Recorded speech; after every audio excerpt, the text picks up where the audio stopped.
the parents be upset. Yeah. You know what I'm saying? Instead of like, it ain't shit I can do with this.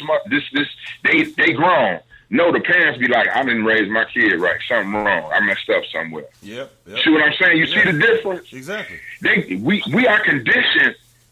We are conditioned to be divisive, to be divisive amongst ourselves.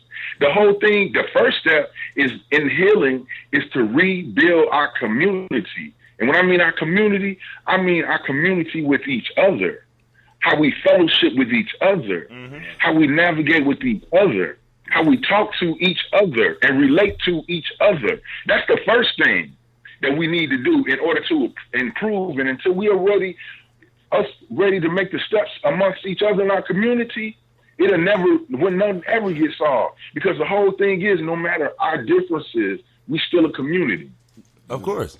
We see each other every day. We got kids in the same community, but they stores, gas stations, but we allow, the people, your neighbors. Yeah, but as people, we allow them to come in and mess up our foundation. They came in and we let them into the house. In order for you to have a community, you got to communicate. Yeah, of course. But they knew what they was doing. We let them into the house. The lack of communication. Yeah. I'm glad you said that. Remember, when everything stayed outside, you wasn't tripping. Miss Thomas, as long as she stayed in her house, she wasn't tripping. She just hated them drug dealers right there on the corner. She hated that. But now, society and the government and, the devil himself. The drug dealers on the corner used to look out? Yeah, of course, but she didn't know that. Of course, she didn't know that. Y'all remember this, Miss Smith? You and your kids don't be outside because we may be into it with these guys. We don't want nobody to get hurt. Y'all remember that? Yeah, but I'm saying now we let them into the house. Come walk down the street with her groceries and get help. Yeah, I'm saying, but now we let them into the house. So now you even trying to even go that far is even hard now because I'm too busy battling my own family. I'm battling my girl. I'm battling the kids ain't listening. Like you were just saying, the bills, the landlord on my back. Like you said, you don't got time to even reflect and even replan half the time. You got to force time to do it because we let them seep into the house. We let them attack the queen because the king was going to fight to death. So they said, we're going to attack your queen and we're going to break you. That's how we're going to break you. That's why we love Section 8. That's why we love all that. Yes, that's my bitch. That's not your bitch. I filled her refrigerator up this month. I'm the one. Right. Why did she take the kids to the hospital for? Who did you pay them bills? No, it's the man like I did. So they seeped into the house, and they fucked up the only thing that the black man had that was his and that he appreciated, and that's what kept him from killing so many other motherfuckers in those days. Was his queen beside him? Was his kids? Was his family? My whole thing. He had a bad day, but when he came home, he was like. Okay, she's like, it's cool, baby, huh? We cut up some lamb. Let me give you some massage. We gonna fuck later, make some love. The kids gonna go to sleep, and tomorrow new day. He like, cool, but now he can't do that because after he deal with the world, he come home, and now she like, oh, we need some. Oh my God, the other dudes wouldn't have been doing this. So now he at home like, I'm about to blow up the world. So they fucked up the stability. They fucked the foundation up. If you standing on sand, you would never have enough strength to pick up nothing because I can't even keep my feet square. To even, you know what I'm saying? To even position myself to hold the weight. I can't. My feet keep sliding. Right. They got me on quicksand. They fucked up that concrete foundation that blacks used to have. Like you say, we had that village syndrome. Your neighbor's neighbor. Keep on playing. I know your mama number. Right. She was just over the house the other week. I call her. And you like, oh shit, let me go back to the house. Oh shit. Like, I knew your mama before you did. Yeah. We went to school together. You didn't even know it. We went to school together. You didn't even know me and your mom was in the same class. You didn't even know it. Yeah, that like you know what I'm saying? But they knew their master plan was to get into the house, and that's the fucked up part because some weak-minded blacks, we let them in. It's that simple. We let them in. That's why I couldn't be a gangbanger all the way like I wanted to be. Because the motherfuckers knew my mama and shit. Because we thought we can beat them. You remember, Trees, you remember in the 80s and 90s where they had that aspect where they was like, you can beat the system. Let me explain something to you about the gang situation. The illusion is there ain't no gangs. No. And that's what people fail to realize where we from. It was more community-based. Yeah, hoods. You know what I'm saying? Yeah. This is where we at with it. Yeah, you feel me? Yeah. Like, because when I grew up, everybody was on whatever they was on, whatever flag you flow, whatever star you honor, but we were still community-based. Exactly. It was about your community. If we all lived on the block with each other, we wasn't fucking with each other. Yeah, we was fucking with people who tried to fuck with our block, with our mamas and our kids and our family was. 3rd Street. Y'all we 8th wasn't Street. on all that crazy shit. Yeah. We west side, y'all east side. Well, y'all, you know what I mean? Started all that gang shit. Huh? I said them white boys started all that gang shit. Well, they started all that shit back in the day. It ain't really, but the whole thing of the matter is, you know, anything that we do, we got to assume responsibility for it. Yeah. Like I tell these young people, y'all say this your block, but you don't own nothing on this block. Uh-huh. You know what I'm saying? When the dollar houses go up for sale, you don't get nothing. When the vacant lots go up for sale, you don't get nothing. You just on this block because you make a couple of dollars, but your streets ain't even clean, so shut up. Yeah, exactly. You know what I'm saying? Straight up. Your streets ain't even clean, but this your block. Nah, that's the illusion. My mama, look, my mama ain't safe, but this your block. And like I tell any person, if my mama ain't safe, you ain't safe. Basically, man, that's deep. Because my mama ain't did nothing to nobody. Now you got this block tattooed on your back and your chest and your arm. And you can't walk around at 2 in the morning. Your mama can't walk on this block. Your sister. You can't come out at 2 by yourself without the burner on you. But you got it tattooed on you. I'm on 34. Bro, hey, look. And they don't understand that when we, as men, man up and say, since this your block, I'm finna hold you personally responsible for everything that go on this block. Oh, no. You telling me this your block, but then if it's something bogus go down, I'm holding you responsible. Are you ready for that responsibility? No, they not. No, they not. Ain't no such thing as a halfway crook. You either in or you out. Never monkey around with nothing. If you always got to be a gorilla. Never monkey around with nothing. So if this your block, I got to hold you accountable. On some real shit, Trees, that's what my mama told me. That's what my mama told me. She said, if you're going to do it, you better be the best one. Be the best one. Like Trees just said, like if you ain't trying to be Frank Lucas, this ain't your Frank, he had a block. Frank had a lot of blocks. Well, like you said, you gotta be willing to take them consequences. When his little girl got shot, because these niggas over here fighting on some drunk shit. Remember this show, like you said, Trees, this your block, right? That nigga say he wanted 10%, Frank. And Frank gave it to him. No, like you said, the little girl got shot last week. This your block, though, right? Yeah. So you know who shot her, right? So you need to be going to handle something, or we gonna handle you, because since it's your block, you the mayor, Mr. Mayor. Right. Ooh. Mr. Mayor. They should be responsible like that. Like that.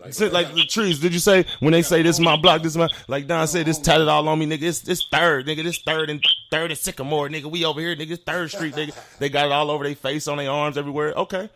So this your shit. Okay. Like you said. So something happened to my little cousin that live over there at the last house.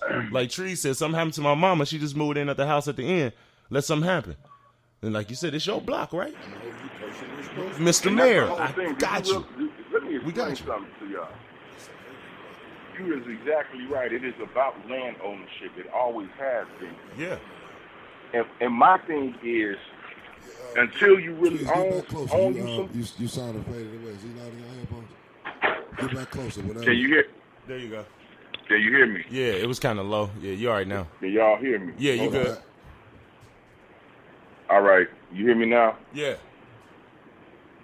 Land ownership is very important, because if you ain't own, what you standing on, a rental property, fam? Yep. Right. You know what I'm saying? My whole issue is that's what the problem is.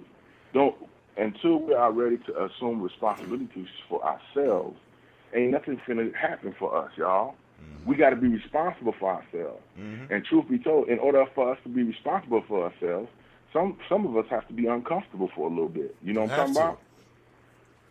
You have to, Trees. My mom once told me you got to go through hell to get to heaven. You got to be uncomfortable. Okay, check this out. I got 25 acres in Louisiana. It's rough. Yeah. I have plenty of brothers and sisters like, how you get 25 acres in Louisiana, right? I'm like, I saved up, made a move, this, that, and the third. I was like, but what I'm offering, like, if y'all want to come out and help me work, we can make it a commune. Don't nobody want to work, though. The whole thing is, I own it. We still got to knock trees down. We got to build a road. Exactly. We got to, clear land. All this shit that come with it. But that's what I was saying. People don't want responsibility. They want to come. They want to come after all the work done. But that's what I tell them. That's why I say, my mom used to tell me, you got to go through hell to get to heaven. And that's sometimes literal and sometimes figuratively. But like you said, we got to knock all these trees down, cut this grass, get these buildings together. We got to do all this because this is my land. So it ain't nobody that's going to come out here and do it.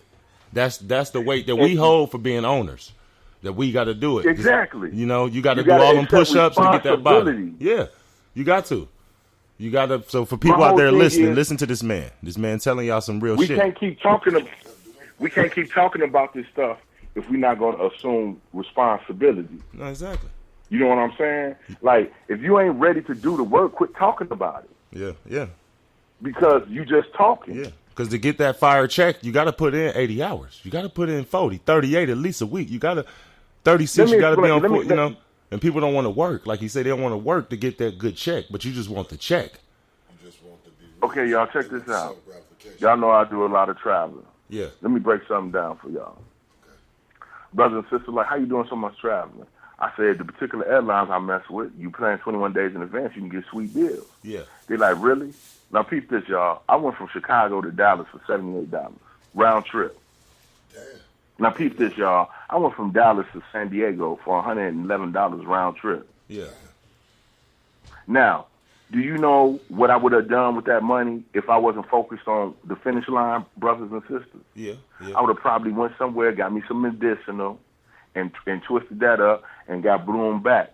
I'm still taking care of I'm taking care of my little ticks, but I'm not blowing as heavy as I would be. And me making them few sacrifices, me not having Jordans, me not blowing medicinal heavily, allowed me to leave and go 2,500, 3,000 miles away from where I live at. Uh-huh. Take care of the business. You know what I'm saying? Yeah. That's what I'm talking about, being responsible for yourself. Yeah. When you're ready to make a move, the moves are there to be made, but you got to be ready to make a move. Mentally, physically, spiritually, financially, emotionally, socially, and spiritually. Mm-hmm. Mm-hmm. You got to get it up in your mind to make the move.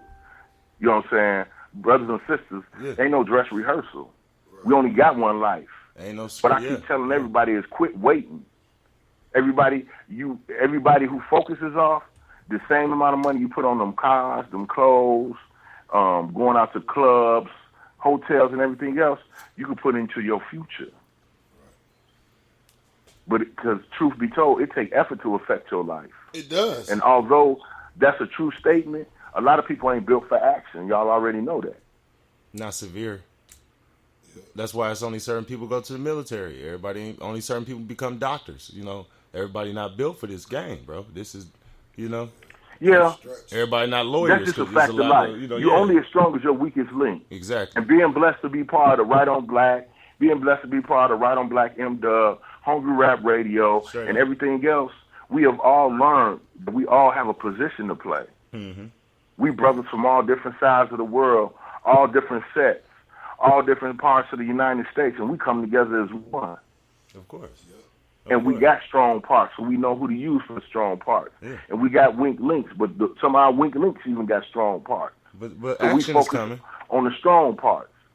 Yeah, but action's coming, man. You know. And so brothers and sisters, they pick up the slack from the weak links.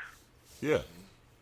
Yeah. Other brothers and sisters are strong enough to help the weak links cultivate their links and make them go from brass to platinum, or brass to titanium, strong. Nothing to something. Link they stronger. But the whole thing is to be able to acknowledge that shit. Yeah. Oh, of course. But that's why a lot of people... See, the only thing that separates us, we all the same. We just vary in degrees and frequencies. And the majority of the time when we got issue with one another, it's some shit we need to deal with ourselves personally. So when we can circumvent the ego and come together on some real peaceful, positive, you know what I'm saying, uplifting type stuff, we can move mountains together. We can move mountains with our mental. Yeah. But it's hard for them, Trees, right now, because some of the systems they got in place. Let me explain something to you. Bro, ain't nothing hard. No, I'm not. You know what makes it hard? The decisions that you make. Yeah. Ain't shit hard. Our yoke is easy. Yeah. But I'm saying right now, in the instant, saying, Trees, right, in the society, your life could change. I'm saying in society, a lot of people nowadays don't have the willpower to check themselves. We can talk about other people all day long. We can talk about the Facebook, but they don't got the will to be like, hold on, let me look in the mirror and check that nigga. Right. Let me look in the mirror and make sure that he got it good. That's the problem. That's what they Brother, don't you do. do realize that everybody ain't gonna make the bus, right? Of course. Of course. Some people are gonna make the bus. Some people are gonna be